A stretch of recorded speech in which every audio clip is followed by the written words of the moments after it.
Hello, everybody. Hello. I'm so sorry. Oh my goodness. I really apologize. I'm late. Please do accept my apologies. I usually like to be on time. So I'm just trying to catch my breath.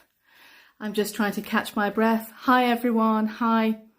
Thank you so much for joining. So I'm really sorry I'm late. I do apologize. Thank you so much for waiting. I would never leave you. If for whatever reason I decided not to do the live, I would definitely let you know. So thank you so much, everybody. Excuse me. Sorry to keep you waiting. Hope you're all well. Hope you have had a good weekend so far. I don't know about you, but the weekend I've had has been quite a wet and windy weekend. In Manchester, we've had quite a bit of rain. It's been nice, wet and windy. But I think that's not bad, because if you look at Europe, I'm sure you've heard on the news of the scorching hot temperatures that they've got in Europe at the moment. So I am counting my blessings. I'm counting my blessings. I'm counting my blessings. That means I'm really happy that I don't have that hot weather right now. Of course, we will have the heat wave as well. Don't worry, but I'm counting my blessings. Okay, so I hope you're all well. Wet and rainy here in the US as well. Right. Okay. That's good to know. At least it's not scorching hot, because I read somewhere in parts of the US they were having really strong heat waves there as well. And I know in the US they usually have forest fires and that kind of thing as well, don't they? So hopefully we're not going to have it's not going to be too bad and too out of control. Please save this live. Yes, I will. It's going to stay, it's going to be saved on YouTube. Yes. The weather in Iran is too hot. Oh dear. Yeah. I've heard that the weather's really hot. But if I'm not mistaken, in Iran, you've got cooler, haven't you? You've got heating systems. You've got AC in cars, maybe, but definitely in houses. You've definitely got cooling systems in houses and in shops. So hopefully that's okay. Rainy and windy in Denmark as well. More similar to Manchester. Yeah. I'm counting my blessings. Shahra Mashufi. Yes, that's right. Counting my blessings. Okay. Can you talk Persian?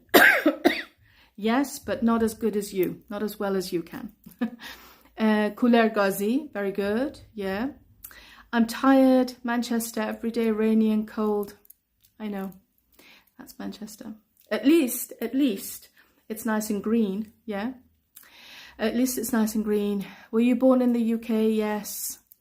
Experiencing mild weather. Canada, mild. Oh, you're very lucky. Count your blessings. Count your blessings.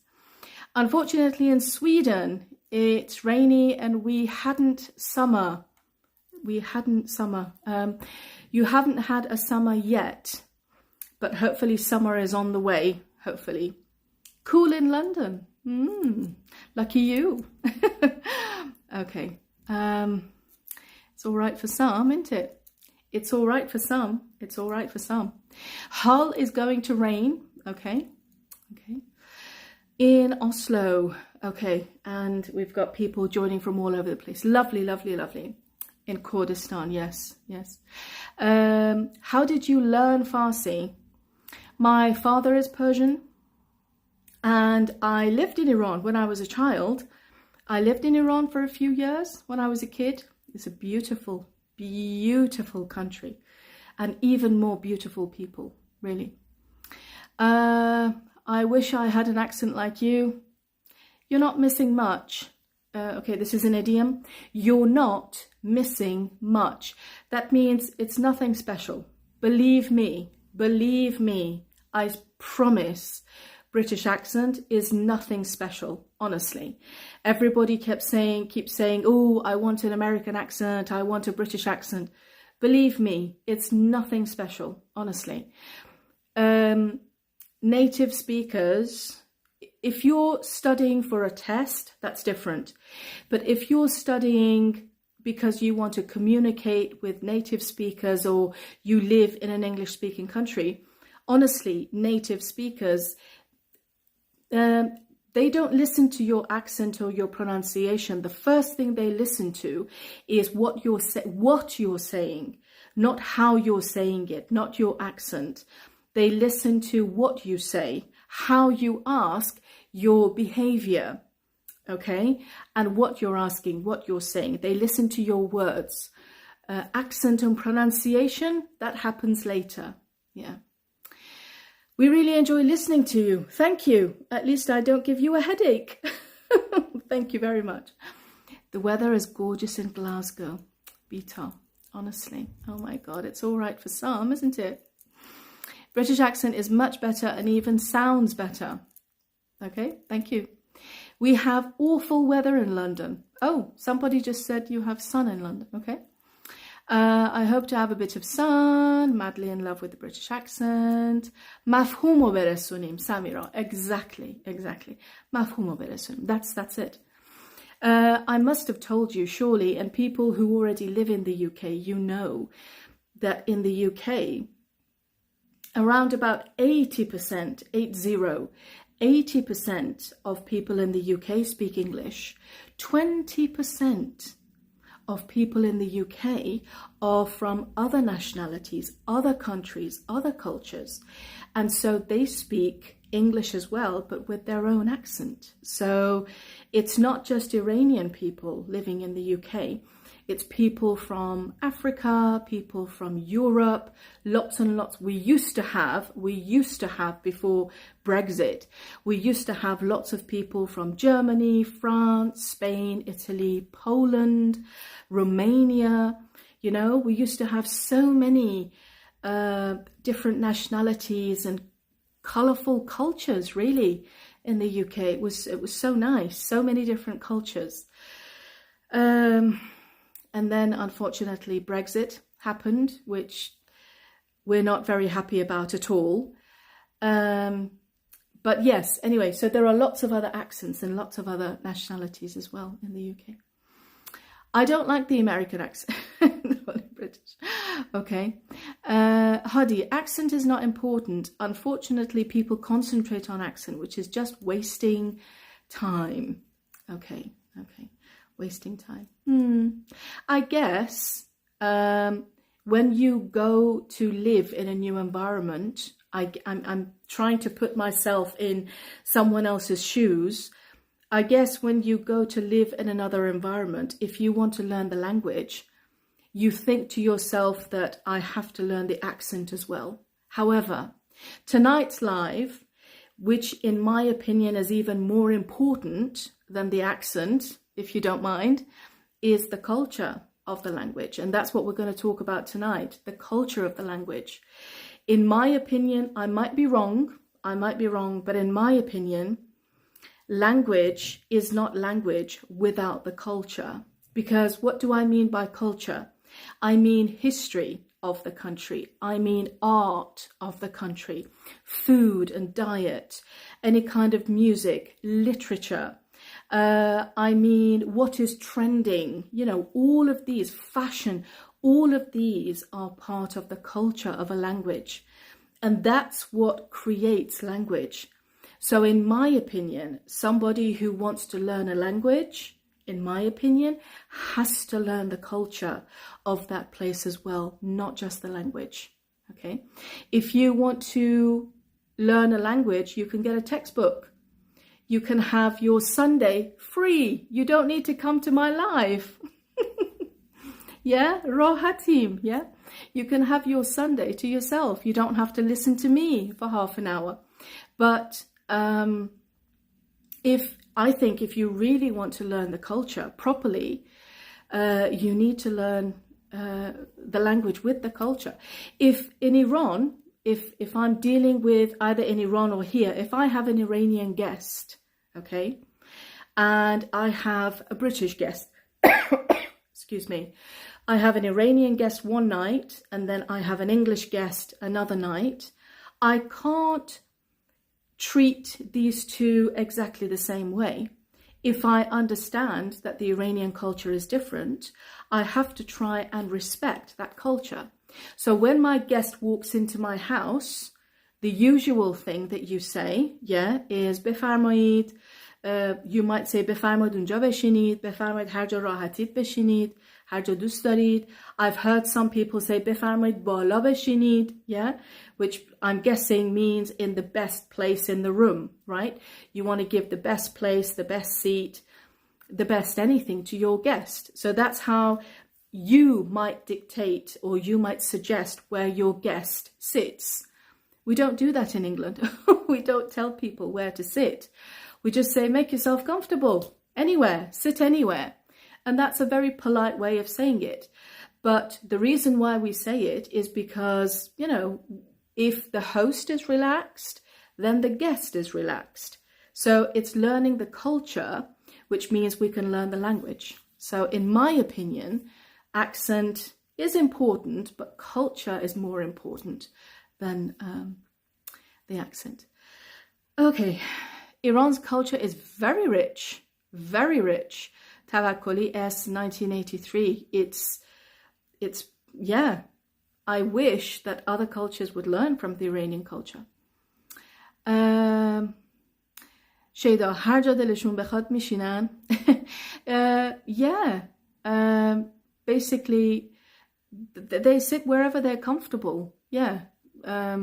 Wherever they can find a seat, wherever they're comfortable. Iranian is hospitable. Iranians are very hospitable. I like to learn a language just for understanding its culture. Lovely. Okay, so same goes with the way we address people in different cultures. Absolutely. We're on the same page. Thank you, Bita. Okay, so what I'm going to do now, if you don't mind, because sometimes some of the comments distract me, if that's okay, and I think they distract our students as well. Some of the comments are not very productive. I've seen in previous live sessions that I've had, and sometimes the comments aren't very helpful from some of the people. So if I can, here we go. If I can, I'm going to turn the comments off. I hope that's okay. I'm going to turn the comments off. So firstly, it's not distracting to me and I don't give you the wrong information. And also, we don't have any offensive or rude, or not offensive or rude, any unproductive comments, shall we say, on there. Okay, so tonight we're talking about culture and the effect that the culture has on the language.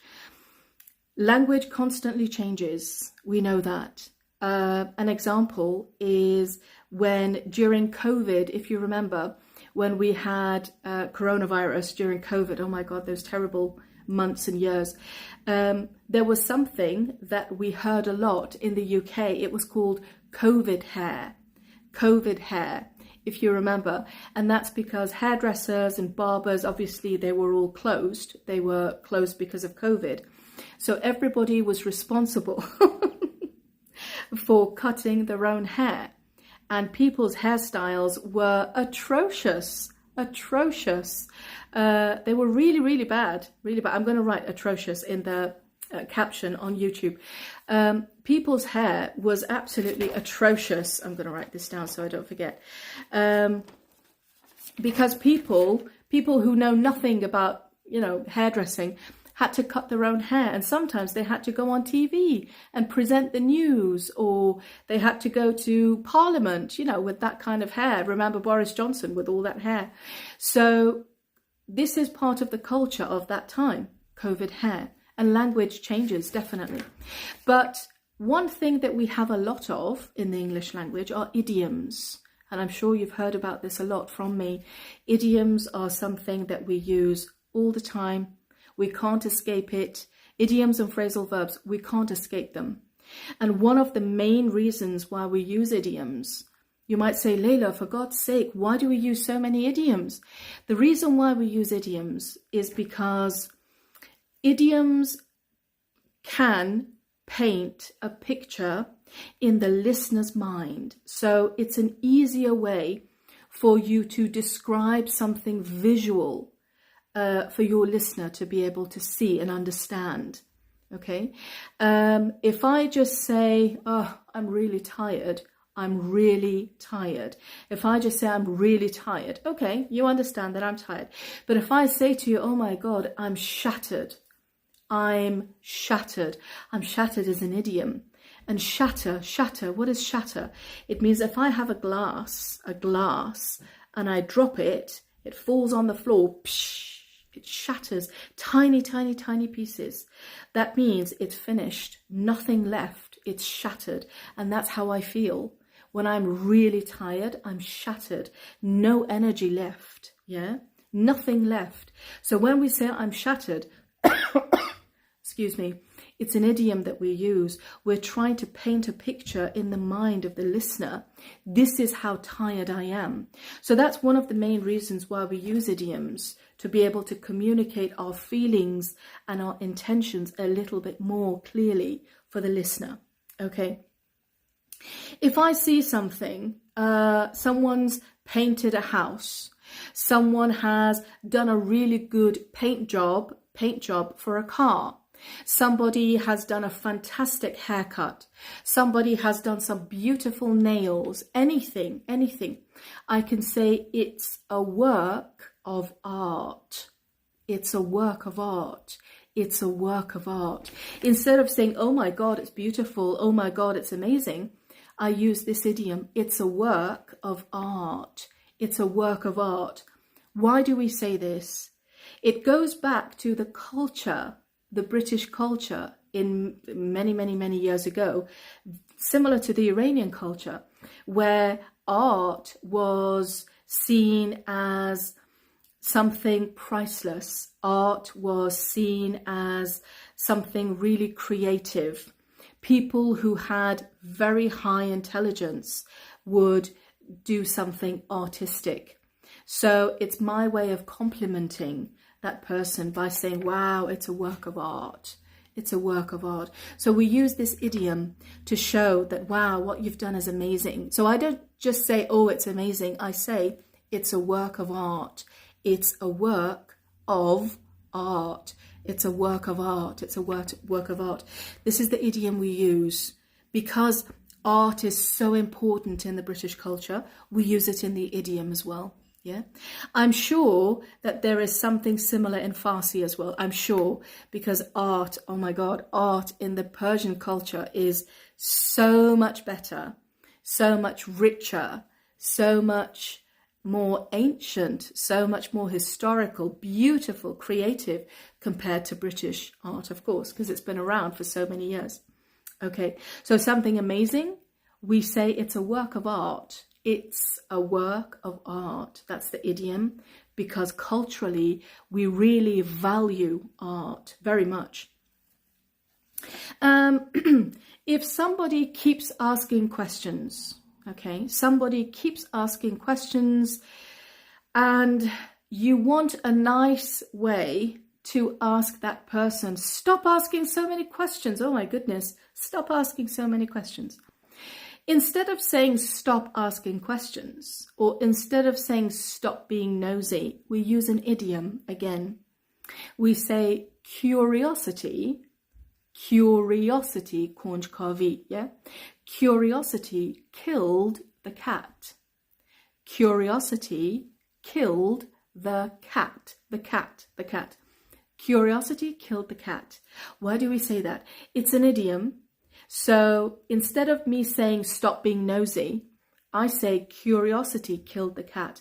I've got the word kill. So that's something I've got your attention. Curiosity killed the cat. Where does it come from?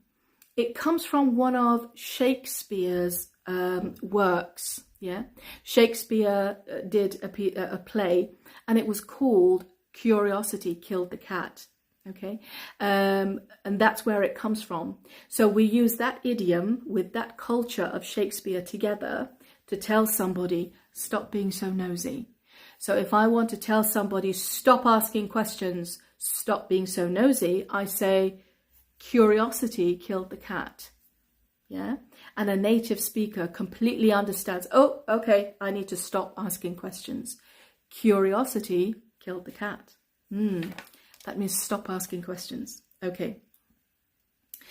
If somebody says, for example, right, next year I'm going to start university. Next month I'm going to get a job. I'm going to buy a new car. I'm going to start a new hobby. I'm going to quit smoking. I promise I'm going to quit smoking. I'm going to change my diet. I'm going to be healthy. I'm going to start going to the gym. If somebody starts saying these things and you don't believe them, you might not believe them very much. Again, you can use an idiom, and the idiom is this: I will believe it when I see it. I'll believe it when I see it. That means don't just talk to me. Talking is cheap. Words are cheap. Show me with your action. Yeah? So we say, okay, I'll believe it when I see it. I'll believe it when I see it. Somebody says, right, I'm going to start going to the gym from next month. I'm going to start being fit. I'm going to put the cigarette away. I'm going to stop smoking. I'm going to be healthier. I'm going to anything. And you say, okay, I'll believe it when I see it. That means words are cheap. Words don't mean anything. Show me with your actions. Show me with your actions. And the reason why we use this again is because we don't like to, in the culture, we don't just say something. We like to show it with our actions. A lot of the time you will see British people are very famous for being reserved, quiet. Americans, no. Yeah. And people in Asia and that kind of place, yeah, they talk and they're not quiet. They talk. But in the UK, if there's something that we don't like, if there's something we don't agree with, if there's something, we don't always start shouting and talking. We stay quiet. Okay. We stay reserved and quiet. So words don't really mean very much. Action is very important. So I'm saying to that person, don't tell me you're going to quit smoking. Show me. Show me with your action. Yeah. And this is the idiom that we use. I'll believe it when I see it. I'm not going to believe it when I hear it. That's nothing. I'll believe it when I see it. Show me with your action. Yeah. Then I will pay attention. I'll believe it when I see it. Okay. Another idiom that we use, which again is related to culture. All these idioms come from the culture of the language. Okay. Another one is if you and somebody else are in the middle of a deal, a business deal, or you can't reach an agreement, or there is something that you have said to the other person, you're waiting for their response, okay? Let's give an example, right? You want to sell your car. You want to sell your car, okay? I come and I look at the car, yeah, very nice. And I put down an offer. I say, okay, I'll buy this car for, I don't know, £5,000, £2,000, whatever. And you say no. Okay, so we start haggling. I give you my final price. I will say, okay, I am prepared to pay £2,000. That's it. The ball is in your court. That's the idiom. The ball is in your court. That means I've made my final decision. Now it's your turn. Will you agree with me? Will you accept or not? The ball is in your court. This comes from the ancient tradition, not very ancient actually, the early 1900s, when we started playing tennis in the UK.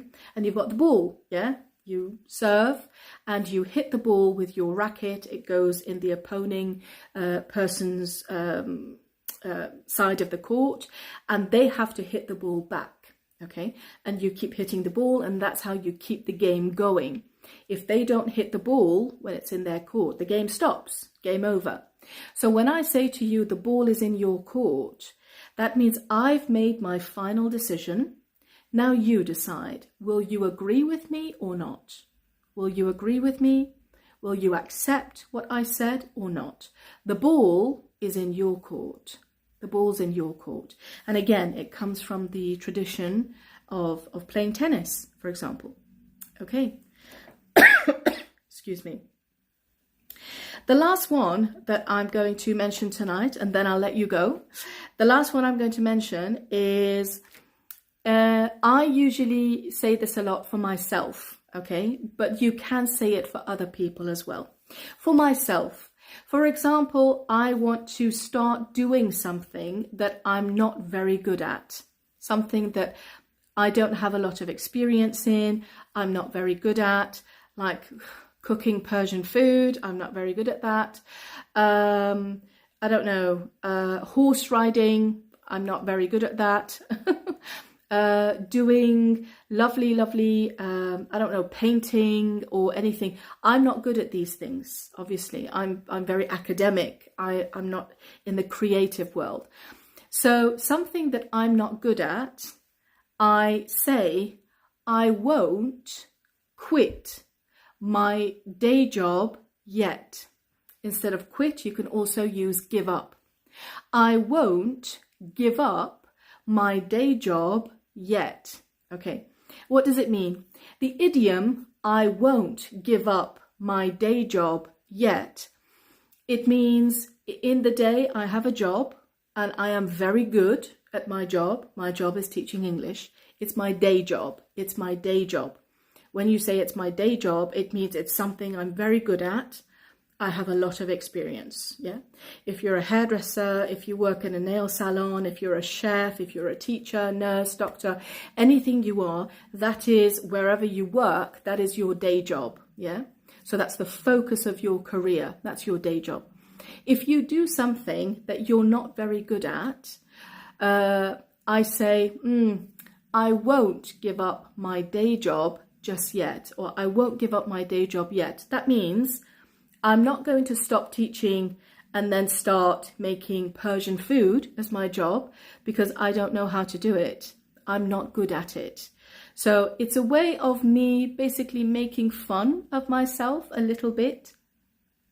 If you see somebody is starting to do something and they're not very good at it, as a joke, you can say to them, I wouldn't quit my day job yet. That means if I were you, second conditional, if I were you, I wouldn't quit my day job yet. That means you're not very good. You're not very good at that. So don't leave your day job with all your experience and everything and start doing this. No, stick to your day job. Use this as a hobby because you're not very good. That's basically what it means. I hope I've managed to clarify what I've been trying to say. So your day job is something that you have a lot of experience doing. You have maybe qualifications, certificates. You've been doing it for a long time. That's your day job. That's your day job. If there's something extra you start on the side, yeah, something else, and you're not very good at it, we usually say, I wouldn't quit, that's my alarm, sorry. I wouldn't quit my day job. I wouldn't quit my day job. That means you're not very good at what you're doing. We say that about ourselves, which is great. We say it to each other as well, and it's fine. We don't laugh at other people. We laugh with other people. Yeah, I wouldn't quit my day job yet. And when you use this idiom, it shows in a nice, friendly way that I am saying to you, you're not very good. Sorry, you don't have a lot of experience. You're not very good. If I say to somebody, you're not very good, that's really insulting. That's really rude. Okay, but as soon as I use the idiom, and it means exactly the same thing, but when I use the idiom, I wouldn't quit my day job, suddenly it's funny. It's hilarious. Everybody is happy. Everybody is friends. Okay. So these idioms, I'm going to bring the comments back on. Turn on commenting. Lovely to see you again. Hello.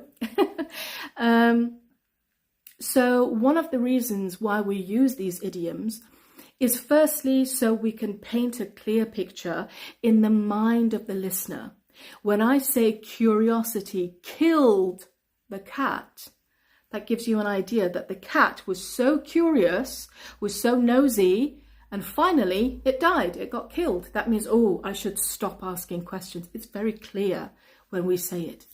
If I use the idiom, I'll believe it when I see it, what does that mean? That means show me with your actions. Show me you're going to stop smoking. Show me you're going to start going to the gym. Show me you're going to start studying English, you're going to start going to university, you're going to start getting a job. Don't tell me, because words don't mean anything. Show me with your actions. So I'll believe it when I see it. That's the idiom that we're using. We're creating this mental picture in the mind of that person. And again, it goes back to the culture where action is a lot more important than words. Words, politicians stand up there and they give us lots of words. Mr. Rishi Sunak, Mr. Joker, Mr. Boris Johnson, Mr. Joker, all of these jokers, they stand up there and they talk. And that's all they're doing, talk. They don't show anything in their action. So we say, I'll believe it when I see it. I'll believe it when I see it. Show me, yeah? Because action is seen as a lot more valuable. If someone has done something really nice, really creative, really, really good job, really clean, yeah? Somebody, I know there's a lovely, lovely person. I've forgotten her name. I'm so sorry. Oh my goodness. I've forgotten her profile name on Instagram, but she bakes the most beautiful cakes, okay? And they truly, truly are a work of art, because you look at these cakes, excuse me, birthday cakes or whatever, and she is so skilled, she's so talented, she's so skilled. She makes them in any style, any shape. You give her a theme and she will give you really tall, lovely, lovely cake. And when you look at it, instead of saying, oh my God, that's beautiful, oh my God, that's really creative, you say, wow, it's a work of art. It's a work of art. In the British culture, art is really valuable. The same in the Persian culture. So this is art. Decorating a cake is a work of art. Okay. What else did we talk about? The ball's in your court. The ball is in your court. So it's like we're playing tennis. I've said my piece. Now it's your turn. So I'm waiting for you. I've told you I'm prepared to buy your car for £2,000, £5,000, £15,000, anything. That's it. That's my final offer. Okay. And I say the ball is in your court. We're playing tennis. If you want to keep the game going, throw the ball back. That means answer me. If you want to stop the game, then don't answer me. But I won't buy your car, basically. So we're using tennis.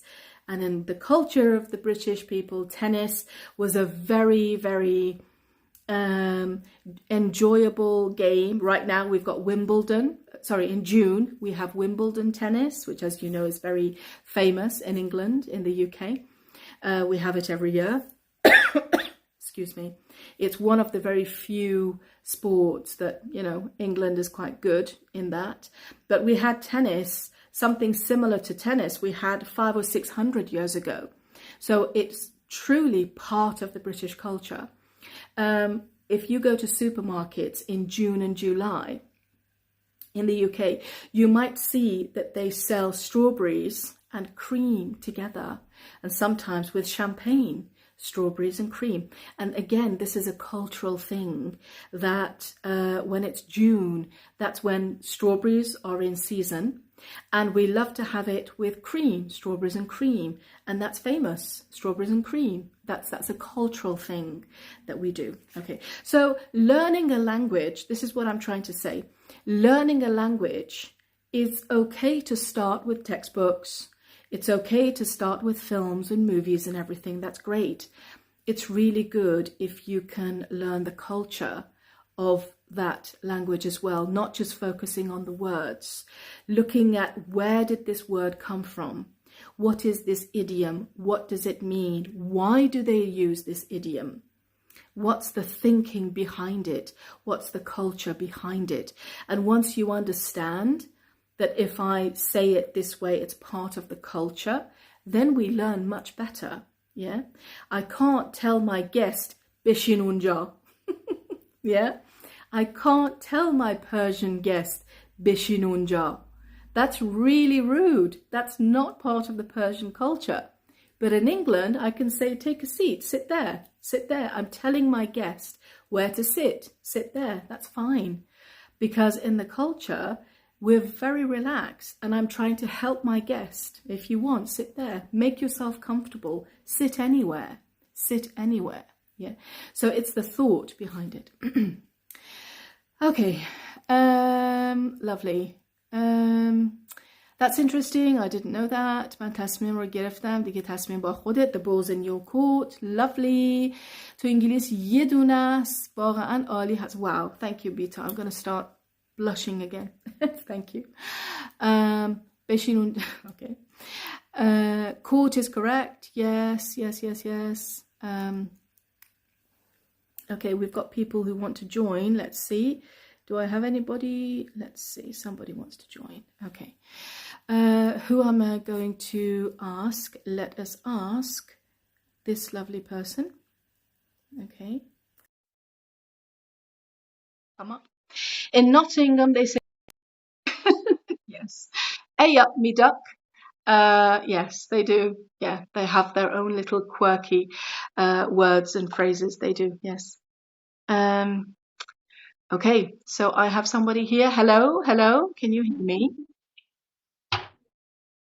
Hello.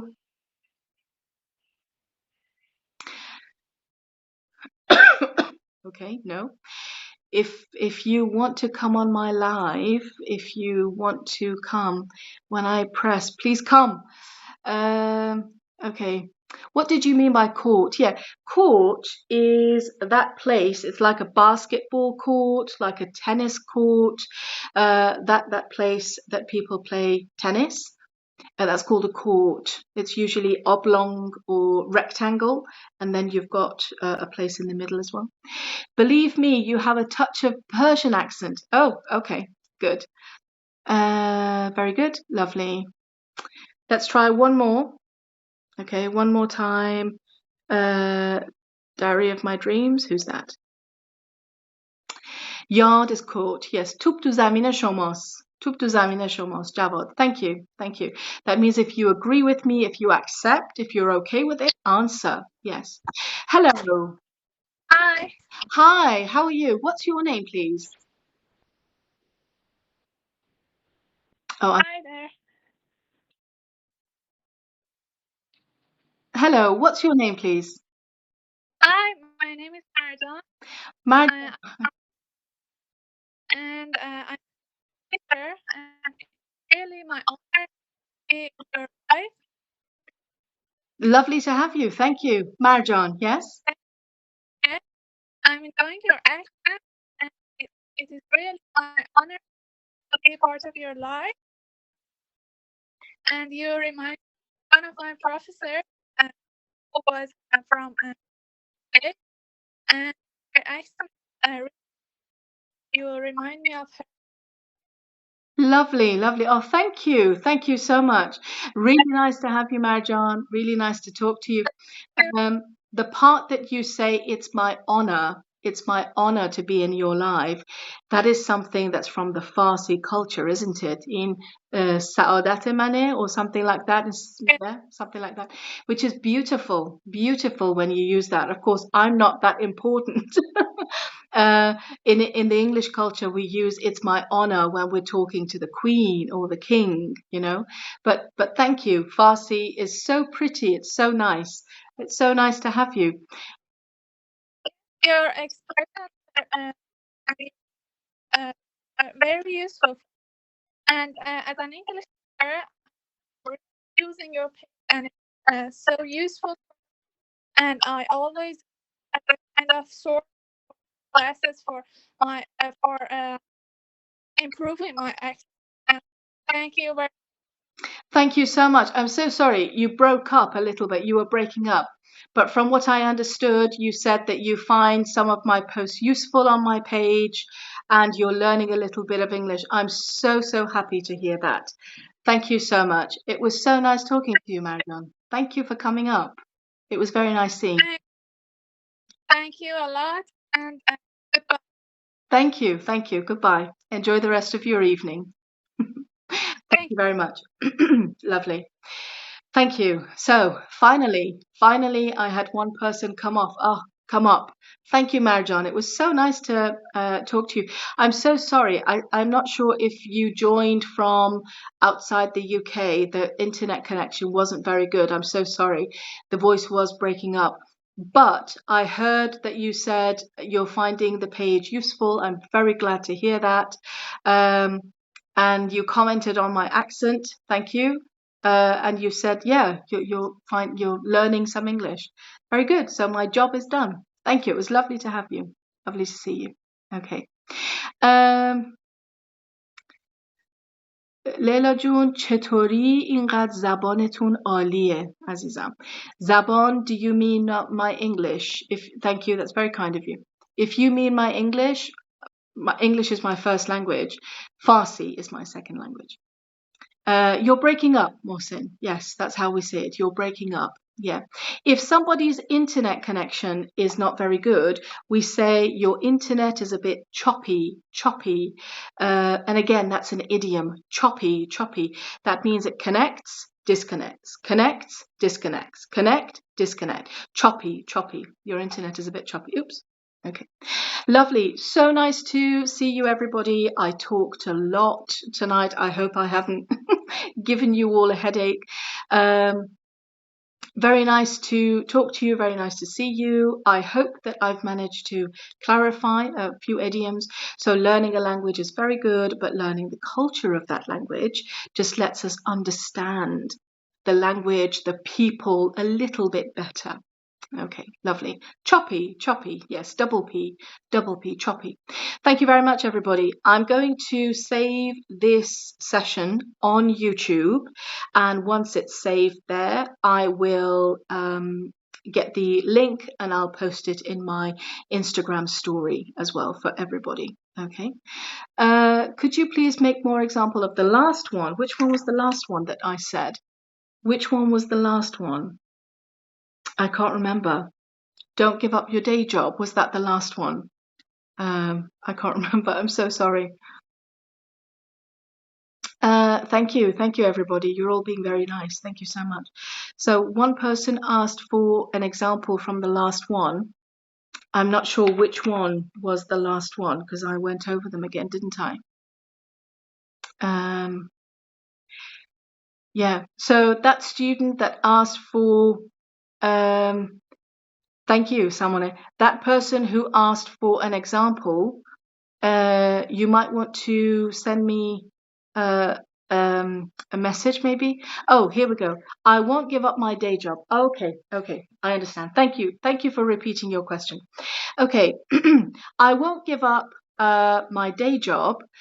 People are saying that it's blurry. I'm blurred. Can you see me, everybody? Can everybody see me? Yeah, is the reception okay? Just give me a thumbs up if you can see me. If everything's okay, please. There's not much I can do about it. I can't really.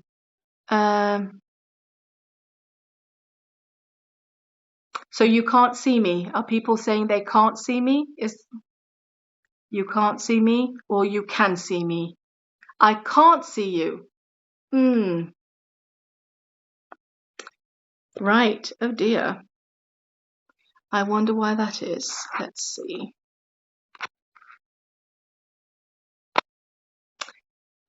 You're blurry. Not clear. Okay. Please don't worry because I am recording this and on my phone it's recording okay. Okay, so we can't see your beautiful face. Wow. On my phone it's recording, so hopefully it will be okay when I put it on YouTube. Yeah. Please don't worry. Hopefully it'll be okay.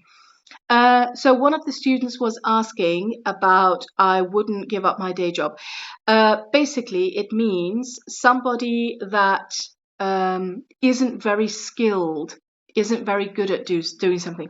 So my main area of expertise, my main day job is to teach English. Okay. If I want to start, I don't know, horse riding, something that I'm not very skilled in, I don't have a lot of experience in horse riding. Um, when I start riding a horse, if I see that I'm, not doing it well, not doing it right, not doing it correctly, I will say, I I won't give up my day job yet. That means what I'm doing right now, this new thing that I'm doing, I'm not very good at it. I'm not very good at it. So I'm not going to give up my day job and start riding horses for my day job. That's dangerous because I'm not very good at it. I don't have experience. So I will keep my day job, which is teaching English, and horse riding can be on the side as a hobby. I hope that makes sense. Yeah. So that's basically what we mean. I won't give up my day job. It means that what I am doing, I'm not very good at it. I won't give up my day job. We can say it to other people as well. Don't give up your day job because you're not very good. You don't have a lot of experience. You're not very good. Okay. I'm going to end it because people are saying the quality is not good, the quality of the video. I'm sorry, everybody. Hopefully it's going to be okay on YouTube if you just want to go and watch the last 5 minutes on YouTube. Thank you very much for being in my live tonight. And one point, please. I will not have Instagram Live next Sunday. Okay, so there will not be an Instagram Live session next Sunday. I will see you the Sunday after.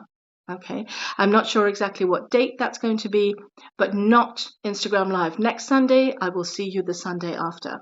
Thank you very much. Have a very good evening, everybody. Good night.